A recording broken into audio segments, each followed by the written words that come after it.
नमस्कार दोस्तों, मैं आपका दोस्त योगेश कुमार सोनी और आज हम डॉक्टर नीरज धमीजा साहब के पास आए हैं जो सीनियर कंसल्टेंट हैं गंगाराम अस्पताल में। सर नमस्कार, हमारे चैनल में आपका स्वागत है। नमस्कार। नमस्कार जी। सर मेरा पहला प्रश्न है, जिस क्षेत्र के लिए आप जाने जाते हैं, जैसे कि हर्निया की जो बीमारी होती है वो क्या होती है? लोग सिर्फ शब्द को सुनते हैं, नहीं पता चल पाता इसके लक्षण क्या है और ये किन कारणों से होती है?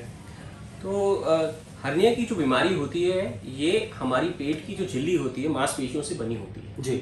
अगर किसी कारण से मांसपेशी की झिल्ली में कोई छेद हो जाए जी। जैसे आप जानते हैं कि कहीं किसी टायर में पंचर हो जाए जी। तो उधर एक छेद हो जाता है। जी। टायर में होती है हवा जी। जो बाहर निकल जाती है। इसी प्रकार अगर पेट की झिल्ली में कोई पंचर है या छेद है तो पेट के अंदर की आंत और चर्बी उस छेद से बाहर आने लग जाती है। इसी कारण उस स्वेलिंग को जो कि पेट में दिखती है पेशेंट को, उसको हम हर्निया कहते हैं। जी। आप जानते हैं कि एक छेद है जिसमें से अंदर से आंत और चर्बी बाहर आ रही है, वो आके बाहर अटक सकती है, जिस कारण से उस हर्निया में दर्द भी हो सकता है। सर इसमें कोई गांठ बनती है या सूजन आती है, मतलब इसके पहले ये जो बाहरी तौर पे कैसा इसका हम लक्षण इसके जानेंगे? जो पहला लक्षण है जो बिल्कुल सरलता से घर पे भी बैठे डायग्नोज हो सकता है वो यह है कि अगर हम खांसी करें या कोई जोर लगाएं या छींकें तो पेट में एक सूजिश अपीयर होगी, एक सूजन नजर आएगी जो कि आकार में बढ़ जाएगी। अच्छा, उस समय पे और अगर पेशेंट कहे कि मैं लेट जाता हूं तो वो सूजन जो है वापस पेट में चली जाती है। अच्छा सर, ये किन लोगों में होता अधिकतर? ये महिलाओं में ज्यादा या पुरुष में ज्यादा है? ये ज्यादातर दो तरीके का हर्निया होता है। जो एक पेट का हर्निया है वो महिलाओं में ज्यादा देखा जाता है और जो दो तरीके के हर्निया, इंग्वाइनल हर्निया जिसको जांघ का हर्निया कहते हैं, वो पुरुषों में ज्यादा देखे जाते हैं। जी जी। महिलाओं में क्यों देखे जाते हैं ज्यादा? क्योंकि आप जानते हैं महिलाएं जब प्रेग्नेंट होती है तो पेट की झिल्ली का आकार जो होता है वो पतला हो जाता है, काफी पतला। और अगर हमारी दो प्रेगनेंसीज में पर्याप्त समय नहीं है, एक के बाद एक जल्दी से पेशेंट फीमेल प्रेग्नेंट हो रही है तो उसकी झिल्ली का आकार पतला हो जाता है, वो लूज हो जाती है और उधर हर्निया बनने के लक्षण जल्दी बन सकते हैं। जी। ऑपरेशन के बाद भी जब बच्चा सिजेरियन से निकाला जाता है तो तब भी पेट की झिल्ली काटी जाती है। जी। उसकी झिल्ली को वापस सिला जाता है। जी। और अगर सिलने में कोई कमी रह जाए या जुड़ने में कोई कमी रह जाए, दोनों ही केस में हर्निया हो सकता है। जी जी। सर ये जैसा आजकल का लाइफ स्टाइल है और इससे सभी बीमारियां प्रभावित करती है, क्या हर्निया भी आजकल की लाइफ स्टाइल को घेरता है?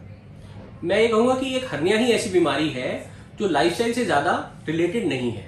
जी। लेकिन अगर कोई पेशेंट है जो कि बहुत ज्यादा ओबीस है, बहुत ज्यादा मोटा है, तो मोटापे के कारण पेट की झिल्ली पे तनाव रहता है। जी। तनाव के कारण अगर कोई भी उसमें सर्जरी करी जाए या परेशानी हो तो पेट की झिल्ली फट सकती है या उसमें छेद हो सकता है जिससे हर्निया बन सकता है। जी जी। सर हर्निया का इलाज किस प्रकार होता है? मतलब जैसे कि अगर हम बात करें, ये किसी ने ऑपरेशन करा लिया, दोबारा भी वो स्थिति बन जाती है, अक्सर ऐसे केस हमारे सामने भी आते हैं और आप डॉक्टर हैं, आपके समक्ष तो निश्चित तौर पे आते होंगे, तो उसमें सर क्या कुछ कमी रह जाती है या किस कारण वो दोबारा सभी हो सकता है? जो हर्निया का इलाज है आजकल बहुत सरल है। ये दूरबीन के माध्यम से हर्निया का इलाज करना संभव है।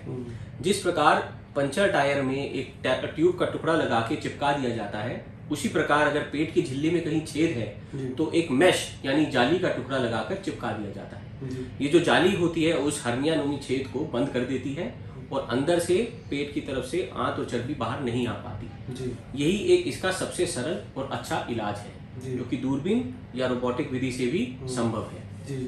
अगर आपने कहा कि वापस हो जाएगा कि नहीं, एक अच्छा रिपेयर किया हुआ हर्निया दोबारा कभी नहीं होना चाहिए। यानी अगर किसी पेशेंट को हर्निया बहुत जल्दी ही दोबारा हो गया है तो तकनीकी रूप से उस जाली को फिक्स करने की प्रॉब्लम है या जाली छोटी साइज की लगाई गई है। जी जी।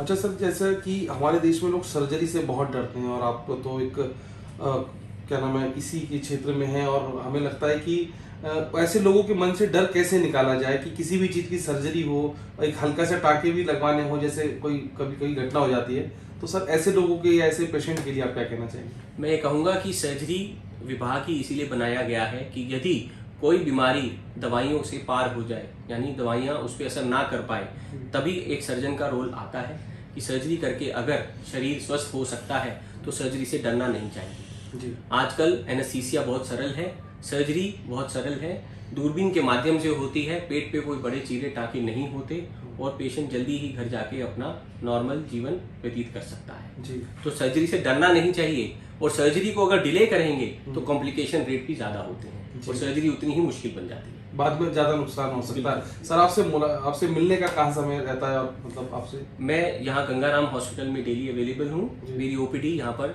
सुबह 10 से 12 बजे के बीच में G7 रूम में ग्राउंड फ्लोर पे होती है और शाम के समय मेरा क्लिनिक है डाइजेस्टिव डिजीज क्लिनिक जनकपुरी में 7 से 9 बजे के बीच में। ठीक है सर, हमसे बात करने के लिए बहुत बहुत धन्यवाद और हम प्रयास करते हैं आपके विचारों को दर्शक तक पहुँचाने के लिए। शुक्रिया सर।